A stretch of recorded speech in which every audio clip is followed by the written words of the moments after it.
Hey everyone, TH here, and I'm about gonna do a death battle reaction. It will be the battle of the failures, Wile Coyote versus Tomcat. A little brief introduction before we go into this. The person that I'm going for will be Tomcat, simply because I love cats. I have two of them of my own. And I've watched more Tom and Jerry cartoons than I did of Coyote and Roadrunner, to tell the honest truth, and even like it a little bit better. So for that reason, I'll be going for Tom. But let's see where this death battle takes us, because they both are broken. They're Looney Tunes characters. When it comes to Toon Force characters, they're broken. So we gotta see how one could actually win a death battle when it comes to Toon Force. Toon Force is the most powerful. They're the most powerful ones out there. More powerful than comic book characters, more powerful than them Dragon Ball Z characters and anime characters. You know, killing Toon Force is not something that's going to be easy. So let's see how this battle goes. Are set. We run the data through all possibilities. It's time for a death battle!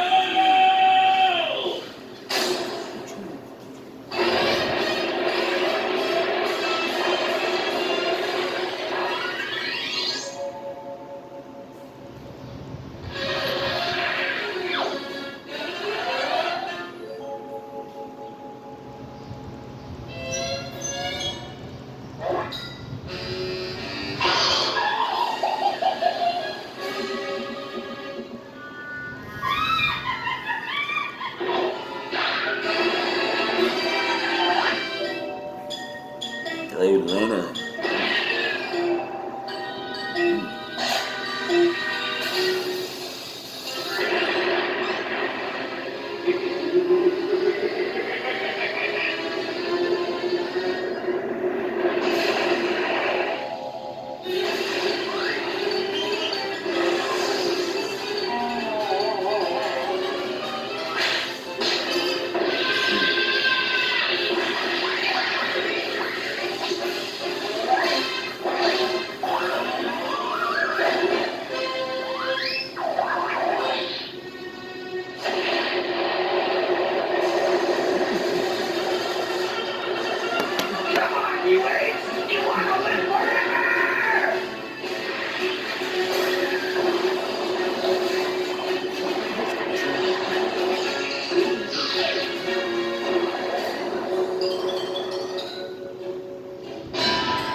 That lady. This Looney Tunes alright, see what I mean?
got the speed. Oh, thank God one of them actually died this time. I mean, no! Animal cruelty, no! Considering coyotes eat cats, I'm not surprised. While both cat and coyote were incredibly powerful, they weren't literal gods who could snap their problems away. They had limitations and weaknesses that could be exploited, especially by each other. Let's first talk their stats. Both were strong enough to contend with universe-threatening phenomena, but comparing Wile to Plucky Duck, Looney Tunes can not only destroy their own universe, but their animators as well. And while Tom could move faster than light, Wile could keep up with the Roadrunner, who could outspeed a car fast enough to travel through time. That's immeasurably fast, and much faster than Tom. Wile gets the edge in stats. Wile's arsenal was a bit better too, believe it or not. Even eliminating the devices that have been shown to malfunction, he still countered everything Tom had. The biggest being the Looney DNA Dissolver, which could render Tom's cartoony healing factor moot and end the fight. While Tom has never been shown to have Looney DNA specifically,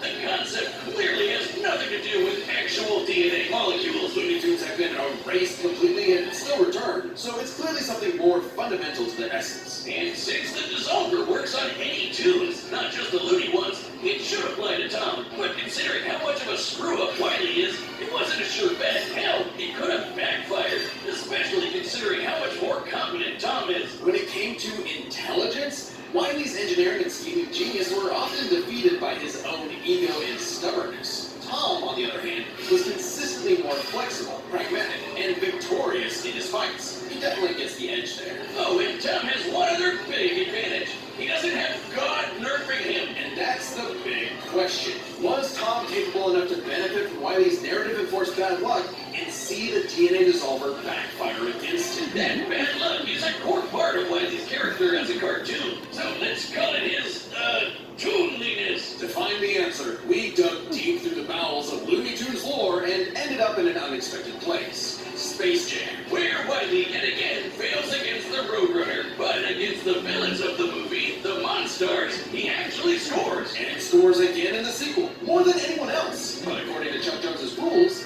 that shouldn't happen, right?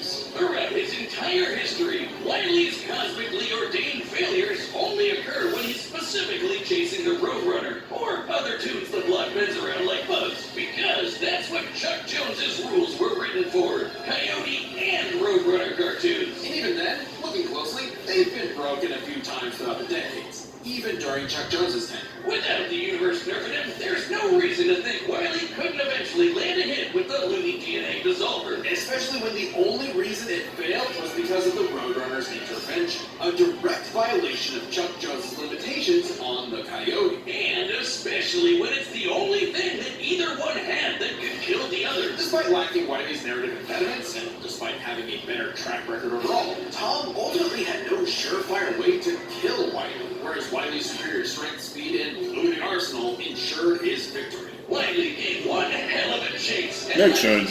Makes a lot of sense. The winner is Wile Coyote. All right, who's next? Time on Death Battle.